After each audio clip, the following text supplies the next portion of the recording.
susurro de la ouija. Desde el momento en que Alfonso llegó a este mundo, la tragedia lo acompañó. Su madre perdió la vida dándolo a luz, y su padre nunca lo perdonó. El hombre, devastado por el dolor, se hundió en el alcoholismo y la desesperación, dejando a Alfonso a su suerte. Creció solo, ignorado y culpado por la muerte de una mujer a la que nunca pudo conocer. Desde pequeño Alfonso fue un niño retraído.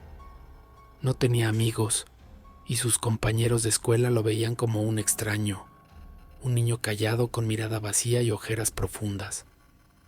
Las burlas eran constantes, pero él nunca respondía. Hasta que un día, a los 12 años, encontró algo que cambió su vida para siempre, una tabla ouija. Todo comenzó como un juego, una curiosidad infantil nacida de la soledad. Pero pronto se convirtió en su refugio. Mientras otros niños jugaban en el parque, él pasaba horas en su habitación, iluminado solo por la tenue luz de una vela, deslizando el puntero sobre la madera antigua de la ouija. Al principio, pensó que era su imaginación, pero las respuestas eran demasiado precisas, demasiado reales. Alguien o algo le hablaba. Los años pasaron y la ouija dejó de ser un simple entretenimiento. Se convirtió en su única compañía, en la voz que nunca lo juzgaba ni se burlaba de él. Se encerró en ese mundo de susurros y sombras, ignorando todo lo demás. Las noches se hicieron largas, los diálogos con lo desconocido más intensos. Alfonso ya no estaba solo. Sentía una presencia constante a su lado, algo que lo entendía, que le susurraba secretos en la oscuridad. A sus 49 años, Alfonso sigue soltero, sin amigos, sin familia. Su hogar es un espacio sombrío, donde el único sonido es el del puntero deslizándose sobre la tabla. Dicen los vecinos que nunca se le ve salir, que las luces de su casa parpadean a altas horas de la madrugada. Algunos aseguran haber escuchado murmullos inexplicables cuando pasan frente a su puerta. Pero lo más aterrador ocurrió hace apenas unas semanas. Una vecina, preocupada por el silencio absoluto en la casa de Alfonso, decidió tocar su puerta. Nadie respondió. Después de varios días sin señales de vida, las autoridades entraron a la fuerza. Lo encontraron sentado en el suelo, frente a la ouija. Su mirada estaba perdida, sus labios susurraban palabras incomprensibles. Pero lo más aterrador fue el puntero de la tabla moviéndose solo, deletreando una y otra vez la misma palabra: aquí. Desde entonces, Alfonso fue internado en un hospital psiquiátrico. No habla, no reacciona, solo sonríe mientras su mano, temblorosa, traza en el aire letras invisibles. Su hogar permanece vacío, pero algunas noches los vecinos juran que aún pueden escuchar el sonido de la madera deslizándose, como si la ouija siguiera jugando, sola. Hace 2 noches el hospital llamó a la policía. Alfonso desapareció de su habitación sin dejar rastro. Lo único que encontraron fueron las cámaras de seguridad grabando su última noche. En la imagen, Alfonso dormía tranquilo, hasta que su cuerpo comenzó a sacudirse. Se levantó lentamente y, sin mirar a ningún lado, empezó a escribir en la pared, con sus propias uñas, una sola palabra: volví. Después de eso, simplemente desapareció. A la mañana siguiente, su casa, que llevaba semanas vacía, tenía la puerta entreabierta, y sobre la mesa polvorienta, la ouija esperaba, con el puntero señalando el nombre de Alfonso. Suscríbete. El precio de la venganza. Mariana lo había dado todo por su esposo, Javier. Había dejado sus sueños a un lado para formar una familia junto a él, dedicando su vida a sus hijas y al hogar. Pero todo se desmoronó el día que descubrió su traición. Javier no solo la había engañado con otra mujer, sino que la dejó sin nada. Se llevó el dinero, la casa y hasta su dignidad. Mariana y sus hijas quedaron en la miseria, obligadas a sobrevivir con lo poco que podían conseguir. Y mientras ellas sufrían, Javier desfilaba frente a su antigua casa con su nueva pareja, una mujer joven y hermosa, presumiendo su felicidad, riéndose de la desgracia de Mariana. Cada vez que ella lo veía, su odio crecía. Su corazón se llenó de rencor, de un deseo de venganza que no la dejaba dormir, hasta que tomó una decisión. Mariana buscó a la Negra, una bruja conocida en los rincones más oscuros del pueblo. Le pidió un trabajo que hiciera sufrir a Javier, que le arrebatara lo que más amaba, su vida. La bruja le advirtió que no habría vuelta atrás, que el dolor que desataría también traería consecuencias. Pero Mariana no tenía miedo. El ritual se llevó a cabo en una noche sin luna. Con velas negras, sangre y un muñeco de cera que representaba a Javier, Mariana invocó la desgracia sobre su exmarido. Días después, Javier comenzó a cambiar. Primero fueron las pesadillas, noches enteras en las que despertaba gritando. Luego, su piel comenzó a deteriorarse, con llagas que supuraban sin razón. Su cuerpo se debilitó hasta quedar irreconocible. Ningún médico encontraba una explicación. Su nueva pareja lo abandonó, horrorizada por su estado.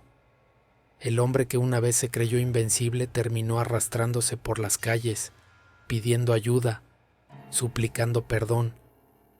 Pero Mariana nunca fue a verlo. Solo observaba desde la distancia cómo la brujería cumplía su cometido. Sin embargo, el destino no olvida.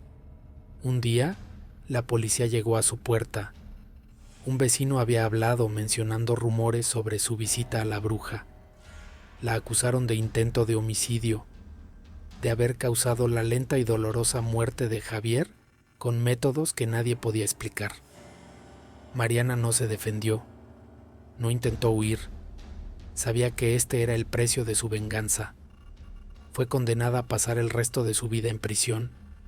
Allí, entre cuatro paredes, sin sol, sin luna, sin ver a sus hijas crecer, entendió la advertencia de la Negra. La brujería cobra su deuda de la forma más cruel. Nunca volvería a ser libre, y aún así, cada noche, cuando cerraba los ojos, sonreía, porque en su interior aún podía escuchar los gritos de Javier, su sufrimiento, y para ella eso era suficiente. Suscríbete. El último recurso. Javier tenía 44 años y una familia que dependía de él. Su esposa, Carolina, y sus 4 hijos, de entre 6 y 15 años. Durante la mayor parte de su vida había sido un hombre trabajador, responsable y comprometido con su hogar. Sin embargo, hace un año, todo cambió. Lo despidieron de la fábrica donde había trabajado por más de una década. La empresa cerró de la noche a la mañana, dejando a cientos de empleados sin sustento. Al principio, confiaba en que pronto encontraría otra oportunidad. Pero los meses pasaron y las puertas se cerraban una tras otra. No importaba cuántas entrevistas tuviera o cuántos currículos enviara, nadie lo contrataba. La desesperación se convirtió en su sombra. Vendió todo lo que pudo: la televisión, la estufa, los muebles. Empeñó el anillo de bodas de Carolina, algo que jamás pensó hacer. Los niños dejaron la escuela porque ya no podía pagar ni los uniformes. Las deudas crecían como una enfermedad imparable. Finalmente, la peor noticia llegó. El dueño de la casa les dio 3 días para desalojar. 3 días y su familia estaría en la calle. Esa noche, Javier no pudo dormir. Se sentó en el suelo de lo que alguna vez fue su sala y dejó que la desesperación lo invadiera por completo. No podía permitir que sus hijos durmieran bajo un puente. No podía verlos sufrir más. Fue entonces cuando recordó algo que había escuchado de joven. La Ouija. Había rumores sobre personas que lograron pactos con entidades a cambio de riquezas. Espíritus, demonios. No le importaba qué fuera, solo quería una solución. Buscó en internet cómo hacer un tablero casero. Con una hoja de cartón dibujó el alfabeto, los números y las palabras sí y no. Para la planchette usó un vaso de cristal. Apagó las luces y encendió una vela. Si hay alguien aquí, si alguien me escucha, necesito ayuda, susurró con las manos temblorosas sobre el vaso. El silencio fue absoluto. Estuvo a punto de rendirse, pero entonces el vaso se movió. Primero lento, luego más rápido. ¿Quién eres? Component placement, preguntó con la voz entrecortada. Las letras comenzaron a formarse. Un amigo. Un escalofrío recorrió su espalda. ¿Puedes ayudarme? Sí. Javier tragó saliva. No podía creerlo. Quiero dinero, un trabajo. Quiero salvar a mi familia. Estoy dispuesto a hacer lo que sea. El vaso se quedó inmóvil por varios segundos. Luego comenzó a moverse otra vez. Un trato. El corazón de Javier latía con fuerza. ¿Qué quieres a cambio? La respuesta lo dejó sin aire. Una vida. Se quedó mirando la tabla, sintiendo que algo invisible lo observaba desde la oscuridad de la habitación. ¿Qué? ¿Qué vida? El vaso empezó a moverse de nuevo. Uno de tus hijos. El terror lo paralizó. ¡No! La vela parpadeó violentamente y el vaso se deslizó solo, formando otra palabra. Entonces, tú. De repente un golpe seco sonó en la casa. Algo cayó en la cocina, un ruido de pasos en el pasillo. Alguien estaba ahí. Javier sintió que el aire se volvía pesado. Su piel se erizó. Una sombra se movió frente a él, sin forma, sin rostro. Un murmullo gutural llenó la habitación. El trato ya estaba hecho. Quiso levantarse, correr, despertar a su familia, pero su cuerpo no respondía. Sus ojos comenzaron a arder. Algo lo estaba consumiendo por dentro. Lo último que escuchó fue la risa de su amigo. A la mañana siguiente, Carolina lo encontró en el suelo. Su rostro estaba congelado en una expresión de puro horror, con la boca abierta en un grito silencioso. Sus ojos, completamente negros. Javier había conseguido lo que quería, pero no de la manera que esperaba. Carolina estaba devastada. Su esposo había muerto de una forma inexplicable. Los médicos no encontraron una causa clara. No había signos de violencia ni indicios de envenenamiento. Simplemente murió. Pero lo más aterrador fue lo que sucedió después. El día del velorio, los niños dijeron que veían a su padre en la casa. «Papá está en la sala», murmuró la más pequeña. «Nos está mirando». Carolina intentó ignorarlo.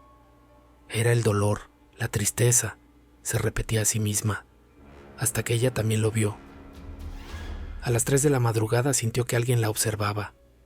Se giró y ahí estaba Javier, parado en la puerta del cuarto, inmóvil, con los ojos completamente negros. La mujer soltó un grito y encendió la luz. No había nadie, pero las cosas solo empeoraron. El menor de los niños comenzó a despertarse a mitad de la noche, llorando sin razón aparente. Decía que alguien le susurraba al oído. «Ven conmigo». Las luces parpadeaban solas. Los juguetes se movían. Se escuchaban golpes en las paredes. Carolina sabía que algo estaba mal. No podían quedarse ahí. Al día siguiente recogió lo poco que les quedaba y se fue con los niños a la casa de su madre. Nunca volvieron a esa vivienda, pero el horror no terminó. Aún lejos de la casa, aún después del entierro, las sombras seguían apareciendo. Carolina despertaba con moretones en los brazos. Su hija mayor comenzó a hablar dormida en un idioma que no conocía. Y siempre, cada noche, a la misma hora, el llanto de un bebé resonaba en el pasillo, aunque ninguno de sus hijos tenía esa edad. Una noche desesperada llevó a los niños a un sacerdote. Le contó todo. Él la escuchó en silencio y luego le dijo algo que la dejó helada. Javier hizo un pacto, pero no cumplió. Y ahora, lo que se lo llevó, quiere lo que es suyo. Desde entonces, Carolina no deja que sus hijos estén solos después del atardecer.